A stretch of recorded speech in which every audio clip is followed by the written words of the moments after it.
নতুন pay scale আসছে এমন আশ্বাস সরকারি চাকরিজীবীরা শুনে আসছেন বছরের পর বছর।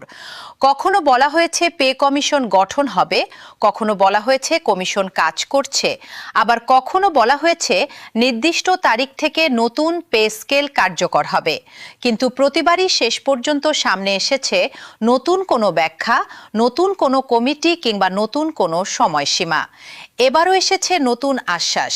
প্রধানমন্ত্রীর মুখ্য সচিব জানিয়েছেন, নতুন পে স্কেল সরকারের বিবেচনায় রয়েছে, এটি বাস্তবায়নের প্রতিশ্রুতিও রয়েছে এবং বিষয়টি এখন চূড়ান্ত পর্যায়ে। তার বক্তব্য অনুযায়ী যে কোনো সময় নতুন পে স্কেল ঘোষণা হতে পারে। এই বক্তব্যের পর স্বাভাবিকভাবেই সরকারি চাকরিজীবীদের মধ্যে নতুন করে প্রত্যাশা তৈরি হয়েছে। কিন্তু প্রশ্ন হলো, মুখ্য সচিবের এই আশ্বাস কি এবার সত্যি সরকারি চাকরিজীবীদের আশ্বস্ত করতে পেরেছে, নাকি দীর্ঘদিনের অপেক্ষা এবং বারবার সময় পরিবর্তনের কারণে অনেকেই এখনো সন্দিহান?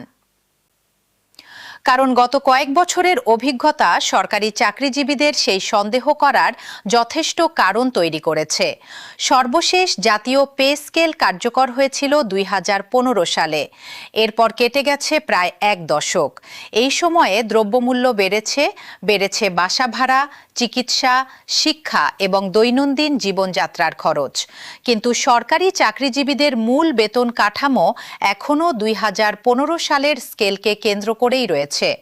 অবশ্য মূল্যস্ফীতির চাপ সামাল দিতে 2023 সালে সরকারি চাকরিজীবীদের জন্য 5% বিশেষ সুবিধা দেওয়া হয়েছিল। তখনও প্রশ্ন উঠেছিল, এই বিশেষ সুবিধা কি নতুন পে স্কেলের বিকল্প? সরকারি চাকরিজীবীদের প্রত্যাশা ছিল, সাময়িক সুবিধার পাশাপাশি দ্রুত একটি নতুন জাতীয় পে স্কেল ঘোষণা করা হবে। কিন্তু সেই সময় নতুন পে স্কেল আর আসেনি। এরপর 2024 ও 2025 সালে নতুন পে স্কেলের পরিবর্তে মহার্ঘ ভাতা নিয়ে আলোচনা সামনে আসে। সরকারের বিভিন্ন পর্যায় থেকে এ বিষয়ে সম্ভাব্য সিদ্ধান্তের কথাও শোনা যায়। ফলে আবারও আশায় এরপর আসে 2026 সালের মাঝামাঝি সময়।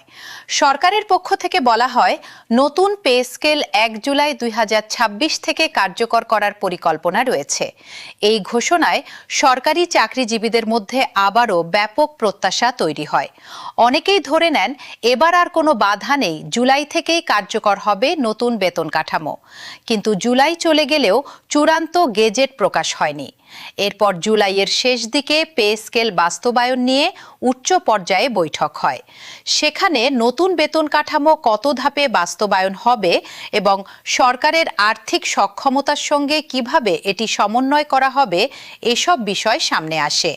অর্থাৎ আবারও সেই পুরনো চিত্র।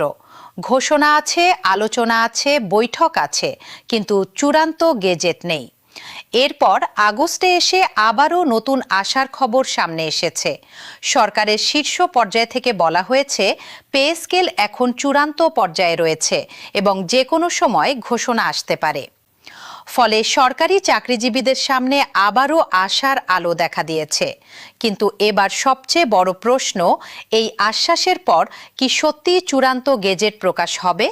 কারণ দীর্ঘদিন ধরে তারা একই ধরনের ঘোষণা শুনে আসছেন। প্রতিবারই মনে হয়েছে এবার হয়তো বাস্তবায়ন হবে, কিন্তু শেষ পর্যন্ত কোনো না কোনো কারণে সিদ্ধান্ত পিছিয়ে গেছে। তাই এবার সরকারি চাকরিজীবীরা শুধু ঘোষণা শুনতে চান না, তারা চান বাস্তবায়নের স্পষ্ট সিদ্ধান্ত এবং চূড়ান্ত গেজেট। তাদের প্রশ্ন খুবই সরল, যদি পে স্কেল সত্যি চূড়ান্ত পর্যায়ে থাকে, তাহলে গেজেট কবে থেকে নতুন বেতন কার্যকর হবে? কোন গ্রেডে কত বেতন বাড়বে?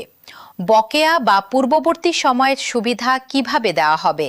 এবং সবচেয়ে গুরুত্বপূর্ণ, চূড়ান্ত বেতন কাঠামো কমিশনের সুপারিশ অনুযায়ী থাকবে নাকি বাস্তবায়নের আগে এতে পরিবর্তন আসবে? এসব প্রশ্নের উত্তর এখনও পুরোপুরি পরিষ্কার নয়। তবে সরকারের শীর্ষ পর্যায় থেকে যখন বলা হচ্ছে পে স্কেল চূড়ান্ত পর্যায়ে এবং যে কোনো সময় ঘোষণা হতে পারে, তখন এটিকে অবশ্যই একটি কিন্তু চূড়ান্ত ঘোষণা এবং সরকারি গেজেট প্রকাশ না হওয়া পর্যন্ত এটিকে বাস্তবায়িত পে স্কেল বলা যাবে না। এখন তাই দেশের লাখ লাখ সরকারি চাকরিজীবীর নজর সরকারের চূড়ান্ত সিদ্ধান্তের দিকে। বছরের পর বছর অপেক্ষার পর এবার কি সত্যি সেই অপেক্ষার অবসান হবে, নাকি আবারও সামনে আসবে নতুন কোনো সময়সীমা, নতুন কোনো পর্যালোচনা কিংবা নতুন কোনো ব্যাখ্যা?